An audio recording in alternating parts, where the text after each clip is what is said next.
Charity പ്രവർത്തനങ്ങൾ ഏറ്റവും ശ്രദ്ധേയമായ പ്രവർത്തനമാണ് പാടന്തറ മർക്കസിൽ നടക്കുന്നത്.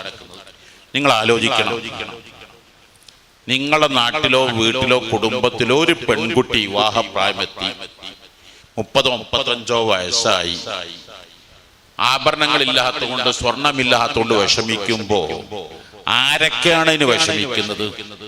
എത്രയാണ് പ്രയാസപ്പെടുന്നത്? 2, കാലം അത്രയും നിങ്ങൾ കഷ്ടപ്പെട്ട് അധ്വാനിച്ചിട്ട് ഒരു കുട്ടിക്ക് ആഭരണം വാങ്ങാൻ എത്രയാണ് നിങ്ങൾ വിഷമിക്കുന്നത്? എന്നാ പ്രിയപ്പെട്ട ദേവർശ്വൽ അബ്ദുസ്സലാം മുസ്ലിയാർ ഡോക്ടർ 3000-ഓളം പാവപ്പെട്ട കുടുംബങ്ങൾക്കാണ്, അവരെയാണ് സനാതരാക്കി മാറ്റുന്നത്. അന്നത്തെ രൂപത്തിലല്ല ഇന്ന് 850 നവദമ്പതികൾക്ക് ക്ഷയിക്കുമ്പോ സ്വർണത്തിന് വളരെ കുറഞ്ഞ ഇന്നത്തെ അപേക്ഷിച്ച് 50,000 60,000 ആയിരുന്നു. ഇപ്പോഴാവട്ടെ 1,00,000-ലേറെ, 1,09,000. അന്ന് ഓഫർ ചെയ്തവരാവട്ടെ ഈ ഗൾഫ് പ്രതിസന്ധി കൊണ്ട് പ്രയാസപ്പെടുമ്പോ എല്ലാവരും മഹാനായ ശൈഖുനാ സുൽത്താൻ മക്കാന്തപുരം ഉസ്താദ് പ്രഖ്യാപിച്ച ഒരു കുടുംബത്തിന് 1 രൂപ വീതം 850 കുടുംബത്തിന് 850 രൂപ ചലഞ്ച്. എല്ലാവരും അത് ഏറ്റെടുക്കണം. നിങ്ങളെ കൂട്ടുകാരോട് നിങ്ങളത് പറയണം. അത് എല്ലാവരും അത് വിജയിപ്പിക്കണം. അതിലൂടെ സന്തോഷിക്കുന്നത് ഒരു പെൺകുട്ടിയുടെ കുട്ടിക്ക് കല്യാണം കൂടെ ആ ഒരു പെൺകുട്ടിയാവില്ല, ആ പെൺകുട്ടിയുടെ ഉമ്മ ഉപ്പ സഹോദര സഹോദരിമാർ അവരാവില്ല.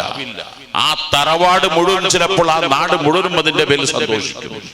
മാത്രമല്ല ആ സഹോദരി, ആ ദമ്പതികളിൽ നിന്ന് സ്വാലിഹായ മക്കൾ 3-4 മക്കൾ പിറന്ന 850 കുട്ടികളിൽ നിന്ന് നിങ്ങൾ മനസ്സിലാക്കണം, 1700 2ആണെങ്കിൽ 3400 4ആണ്.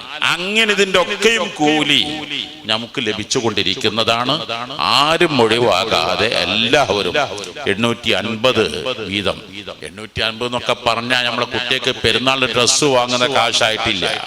2000-3000 ഒക്കെ ഡ്രസ്സിന് ഒരു കുട്ടിക്ക് ചെലവഴിച്ചവരില്ലേ? അപ്പൊ ആയതുകൊണ്ട് നിങ്ങൾ എല്ലാവരും അത് ഏറ്റെടുക്കണം, എല്ലാവരും അത് സഹായിക്കണം. അർഹമുർറാഹിമായ അല്ലാഹ് 1 രൂപ പോലും കടം കൂടാതെ മറ്റന്നാള് 5-ാം തീയതി വളരെ ഭംഗിയായി നടത്താൻ നീ തൗഫീഖ് നൽകണേ അല്ലാഹ്. മഹാനായ ശൈഖുനാ സുൽത്താൻ മക്കാന്തപുരം ഉസ്താദാണ് പ്രഖ്യാപിച്ചത്. അവിടുന്ന് പ്രഖ്യാപിച്ചത് ഒന്നും പച്ച പിടിക്കാതിരുന്നിട്ടില്ല. അവിടത്തേക്ക് നീ ദീർഘായുസ് നൽകണേ അല്ലാഹ്.